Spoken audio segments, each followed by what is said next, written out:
Hi ஃப்ரெண்ட்ஸ், welcome to Komo's life style. நம்ம சேனலில் நிறைய கிச்சன் டிப்ஸ் தாங்க பார்த்துக்கிட்டு இருக்கோம். இன்றைக்கும் அதேமாதிரி ரொம்ப யூஸ்ஃபுல்லான கிச்சன் டிப்ஸ் தான் நான் சொல்லியிருக்கிறேன். வீடியோவை ஸ்கிப் பண்ணாமல் பாருங்கள். வீடியோக்குள்ளே போகிறதுக்கு முன்னாடி நம்ம சேனலை ஃபஸ்ட் டைம் பார்க்குறவங்களா இருந்தால் சப்ஸ்கிரைப் பண்ணிவிட்டு பக்கத்தில் இருக்க பெல் ஐகானை கிளிக் பண்ணி ஆளுன்னு கொடுத்துக்கோங்க.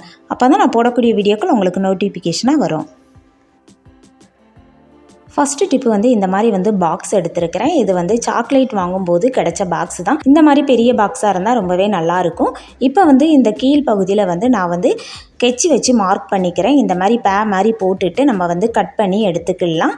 நெருப்பில் கத்தியை காட்டிட்டு நம்ம கட் பண்ணணும் அப்படின்னா ஈஸியாக கட் பண்ணி எடுத்துக்கலாம். இந்த மாதிரி நான் கட் பண்ணிவிட்டு நான் உங்ககிட்ட காட்டுறேன். இந்த டிப்பு எல்லாருக்குமே ரொம்பவே யூஸ்ஃபுல்லாக இருக்கும். இந்த மாதிரி நான் கட் பண்ணி எடுத்துட்டேன். இந்த மாதிரி டோர் ஓப்பன் பண்ணுற மாதிரி நமக்கு கிடச்சிருக்குது. இப்படி தான் இருக்கணும்.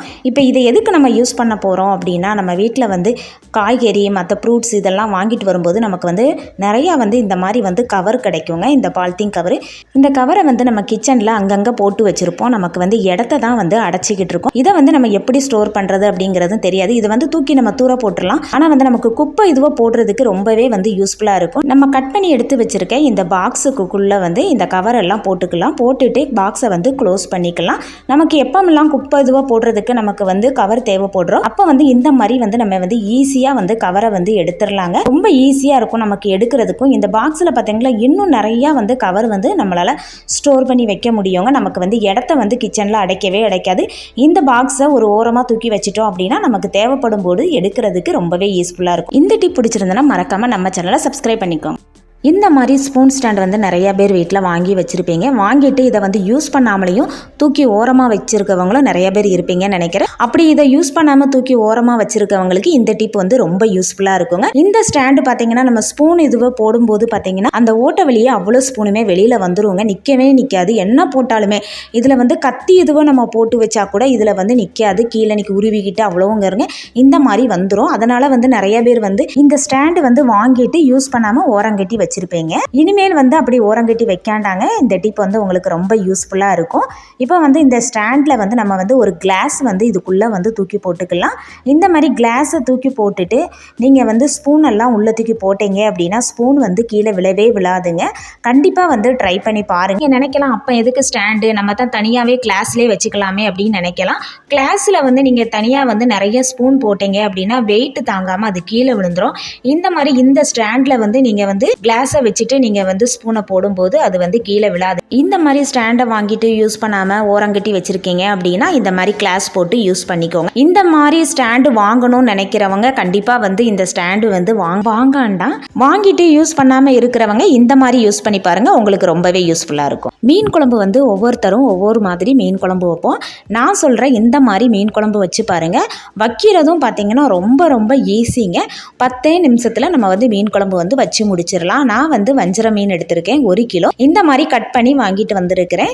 இப்போ இதை எப்படி நம்ம ரொம்ப ஈஸியாக குழம்பு வைக்கலான்னு பார்க்கலாம். 2 தக்காளி மிக்சியில் அரைச்சி எடுத்திருக்கேன். இதை இப்போ இந்த பாத்திரத்தில் மாற்றிக்கலாம். சின்ன வெங்காயம் ஒரு 20 வெங்காயம் இந்த மாதிரி அரைச்சிருக்கிறேன். அதையும் இப்போ இதில் நான் சேர்த்துக்கிறேன். சின்ன வெங்காயம் இல்லை அப்படின்னா பெரிய வெங்காயம் சேர்த்துக்கோங்க.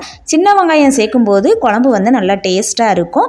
நம்ம இந்த மாதிரி அரைச்சி சேர்க்கும்போது குழம்பு நல்லா திக்காக இருக்கும். தேங்காயும் நான் அரைச்சி எடுத்துருக்கிறேன். இந்த மாதிரி நல்லா நைஸாக அரைச்சிக்கணும். அரைச்சிட்டு இப்போ இதில் நம்ம சேர்த்துக்கலாம். இந்த மாதிரி குழம்பு வச்சு பாருங்கள், ரொம்பவே டேஸ்ட்டாக இருக்கும். குழம்புக்கு தேவையான அளவு புளி கரைச்சி வச்சுருக்கிறேன். அதையுமே இது கூட நம்ம சேர்த்துக்கலாம். இந்த மாதிரி எல்லாத்தையுமே நம்ம ஒன்று கூட்டி குழம்பு செய்யும்போது டேஸ்ட் ரொம்ப நல்லாயிருக்கும். மாங்காய் கட் பண்ணி எடுத்துருக்கிறேன். நல்லா கொதிச்சதுக்கு அப்புறம் தான் மாங்காய் போடணும். மாங்காய் போடுறது பிடிக்கலை அப்படின்னா நீங்கள் ஸ்கிப் பண்ணிக்கோங்க. மாங்காய் போடும்போது மீன் குழம்பு நல்லா டேஸ்ட்டாக இருக்கும். இப்போ இது கூட குழம்பு மிளகாத்தூள் 3 ஸ்பூன் சேர்த்துக்கிறேன். இது வீட்டில் அரைச்ச குழம்பு மிளகாத்தூள் தான்.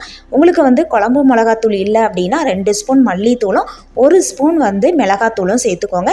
இப்போ தேவையான அளவு உப்பும் சேர்த்துக்கலாம். சேர்த்து இதை நல்லா கரைச்சி எடுத்துக்கலாம். நமக்கு தேவையான அளவு இதில் தண்ணியை சேர்த்துக்கோங்க. நான் தேங்காய் அரைச்ச அந்த ஜாரை கழுவி நான் தண்ணி சேர்த்துக்கிறேன். உங்களுக்கு எந்த அளவுக்கு குழம்புக்கு தண்ணி தேவையோ அந்த அளவுக்கு சேர்த்துக்கோங்க. இப்போ இதெல்லாம் சேர்த்து நம்ம ஒன்றா நல்லா கரைச்சி எடுத்துக்கலாம். இது கூடவே 2 பச்சை மிளகாவும் சேர்த்துக்க. ஒரு வாட்டி நீங்கள் இந்த மாதிரி குழம்பு வச்சு பாருங்கங்க. நீங்கள் மீன் குழம்பு வைக்கிறீங்க அப்படின்னா திரும்ப திரும்ப நீங்கள் இந்த மாதிரி தான் மீன் குழம்பு வைப்பீங்க. எந்த மீன் வாங்கினாலுமே நீங்கள் வந்து இந்த மாதிரி வந்து ஒரு முறை வந்து குழம்பு வச்சு பாருங்கள். ரொம்ப டேஸ்ட்டாக இருக்கும். நீங்கள் வந்து திரும்ப திரும்ப இந்த மாதிரி தான் மீன் குழம்பு வைப்பீங்க. மீன் குழம்பு வந்து மண் சட்டியில் வைக்கும்போது டேஸ்ட்டு இன்னும் அதிகமாக இருக்கும். நான் அடுப்பு ஆன் பண்ணி மண் சட்டி வச்சுருக்கேன். தேவையான அளவு தேங்காய் எண்ணெய் சேர்த்துருக்கிறேன். தேங்காய் எண்ணெய் சேர்க்கும் போது நல்லா மணமாக இருக்கும். கடுகு வெந்தயம் சேர்த்தாச்சு, நல்லா பொரிஞ்சிருச்சு. இப்போ பூண்டு வந்து ஒரு 10 பூண்டு வந்து இந்த மாதிரி தட்டி சேர்த்து பாருங்கள், நல்லா மணமாக இருக்கும். நம்ம வந்து முழுசாக போடுறதுக்கு இந்த மாதிரி தட்டிட்டு நம்ம சேர்க்கும்போது குழம்பும் நல்லா டேஸ்ட்டாக இருக்கும். சின்ன வெங்காயம் ஒரு 20 வெங்காயம் கட் பண்ணி வச்சுருக்கேன். இதையும் சேர்த்து வதக்கிக்கலாம். சின்ன வெங்காயம் இல்லை அப்படின்னா வந்து பெரிய வெங்காயம் சேர்த்துக்கோங்க. கொஞ்சமாக கருவேப்பிலையும் போட்டு நல்லா கண்ணாடி பதம் வர்ற வரைக்கும் வதக்கிக்கலாம். இப்போ நல்லா வதங்கிருச்சு. நம்ம இப்போ எல்லாம் மசாலாலாம் போட்டு கரைச்சி வச்சுருக்கேன். அந்த தண்ணியை வந்து இதில் வந்து சேர்த்துக்கலாம். சேர்த்துட்டு நம்ம வந்து இன்னும் தேவையான தண்ணி தேவைப்படுது அப்படின்னா வந்து ஊற்றிக்கோங்க. இப்போ இது வந்து நல்லா கொதிக்கட்டும். ஒரு தட்டு வச்சு மூடி வச்சிடலாம். கொதித்ததுக்கப்புறம் பார்க்கலாம். நல்லா கொதி வந்துருச்சுது. இப்போ வந்து நம்ம வந்து மாங்காய் வந்து இதுக்கு சேர்த்துக்கலாம். உப்பு சரியாக இருக்குதா அப்படின்னு செக் பண்ணிக்கோங்க. மாங்காய் போட்டு நல்லா தளன்னு கொதித்ததுக்கப்புறம் தான் நம்ம வந்து மீனை வந்து போடணும். குழம்பு நல்லா கொதிக்கட்டும். குழம்பு நல்லா தளன்னு கொதிச்சிருச்சு. இப்போ வந்து மீனை வந்து சேர்த்துக்கலாம். நான் வந்து வஞ்சர மீன் சேர்க்குறேன். நீங்கள் எந்த மீனாக இருந்தாலுமே இந்த மாதிரி குழம்பு வச்சு பாருங்கள், ரொம்ப டேஸ்ட்டாக இருக்கும். மீனை சேர்த்து மீன் நல்லா கொதிக்கட்டும். மீனை சேர்த்ததுக்கப்புறம் நல்லா வந்து கொதிச்சிருச்சுங்க. நமக்கு குழம்பு வந்து ரெடி ஆயிடுச்சு. அடுப்பை வந்து ஆஃப் பண்ணிவிட்டு மண் சட்டிங்கிறதுனால இன்னுமே வந்து நமக்கு நல்லா குழம்பு வந்து கொதிச்சிக்கிட்டு தான் இருக்குது. இறக்குற ஸ்டேஜில் நம்ம வந்து கொஞ்சமாக கொத்தமல்லி இலை சேர்த்து நம்ம இறக்கணும் அப்படின்னா நல்ல மணக்க மீன் குழம்பு வந்து ரெடி ஆயிடுச்சு. இந்த மாதிரி நீங்கள் ஒரு டைம் வச்சிங்க அப்படின்னா திரும்ப திரும்ப இந்த மாதிரி தான் வைப்பீங்க. இந்த மீன் குழம்பு உங்களுக்கு ரொம்ப பிடிச்சதுன்னா ஒரு லைக் பண்ணிக்கோங்க. காலையில் எந்திரிச்சு நம்ம அவசரமாக சமைப்போம். சமைக்கிற நேரத்தில் நம்ம வந்து புளியை வந்து ஊற வைக்க மறந்து போயிடுவோம். அப்படி புளியை வந்து ஊற வைக்க மறந்துட்டீங்க அப்படின்னா இந்த டிப்பை வந்து நீங்கள் ட்ரை பண்ணுங்கள், ரொம்ப யூஸ்ஃபுல்லாக இருக்கும். இப்போ குழம்புக்கு தேவையான அளவு புளி எடுத்துக்கோங்க. மிக்ஸி ஜார் எடுத்திருக்கேன். இந்த புளியை வந்து மிக்ஸி ஜாரில் சேர்த்துட்டு கொஞ்சமாக வந்து தண்ணி சேர்த்துக்கலாம். சேர்த்து பல்ஸ் மூடில் நம்ம வந்து இதை வந்து அரைச்சி எடுத்துக்கலாம். இந்த மாதிரி புளியை கொஞ்சம் அதிகமாக சேர்த்து அரைச்சி நீங்கள் வந்து ஃப்ரிட்ஜில் வந்து ஸ்டோர் பண்ணி வச்சுக்கிட்டீங்க அப்படின்னா 2 வாரம் ஆனாலுமே கெட்டே போகாதுங்க. இப்போ நான் அரைச்சி எடுத்துட்டேன். இதை வந்து நம்ம ஒரு வடிகட்டி வச்சு இதை வந்து வடிகட்டி எடுத்துக்கலாம். நம்ம வந்து கரைச்சா கூட நமக்கு வந்து இந்த அளவுக்கு திக்காக வந்து கிடைக்குமான்னா கண்டிப்பாக கிடைக்காது. இந்த மாதிரி அரைக்கும் போது புளி கரைசல் வந்து நல்லா திக்காக இருக்கும். இப்போ வடிகட்டி எடுத்தாச்சு. இதை வந்து நீங்கள் வந்து ஒரு பாக்ஸில் ஊற்றி ஃப்ரிட்ஜில் வந்து நீங்கள் ஸ்டோர் பண்ணி வச்சுக்கலாம். நமக்கு தேவைப்படும் போது எடுத்துக்கலாம். அவசரமாக சமைக்கும் போது இந்த மாதிரி புளியை ஊற வைக்கலை அப்படின்னா கண்டிப்பாக வந்து இந்த டிப்பை வந்து நீங்கள் ட்ரை பண்ணி பாருங்கள். உங்களுக்கு ரொம்ப யூஸ்ஃபுல்லாக இருக்கும். இன்றைக்கி பார்த்த டிப்ஸ் எல்லாமே உங்களுக்கு ரொம்ப பிடிச்சிருக்கும்னு நினைக்கிறேன். நான் சொன்ன மாதிரி இந்த மாதிரி நீங்கள் வந்து ஒரு முறையாவது மீன் குழம்பு வந்து வச்சு பாருங்கள். வச்சு பார்த்துட்டு மீன் குழம்பு எப்படி இருந்ததுங்கிறதையும் மறக்காமல் கமெண்டில் சொல்லுங்கள். இன்றைக்கான டிப்ஸில் உங்களுக்கு எந்த டிப்ஸ் ரொம்ப பிடிச்சிருந்தது அப்படிங்கிறதையும் சொல்லுங்கள். இன்றைக்கான டிப்ஸ் எல்லாமே உங்களுக்கு ரொம்ப பிடிச்சிருந்ததுன்னா லைக் பண்ணுங்கள், உங்கள் ஃப்ரெண்ட்ஸ் அண்ட் ஃபேமிலிக்கு ஷேர் பண்ணுங்கள், மறக்காமல் சப்ஸ்கிரைப் பண்ணுங்கள். பக்கத்தில் இருக்க பெல் ஐகானை கிளிக் பண்ணி ஆளுன்னு கொடுத்துக்கோங்க. அப்போ தான் நான் போடக்கூடிய வீடியோக்கள் உங்களுக்கு நோட்டிஃபிகேஷனாக வரும். தேங்க்ஸ் ஃபார் வாட்சிங்.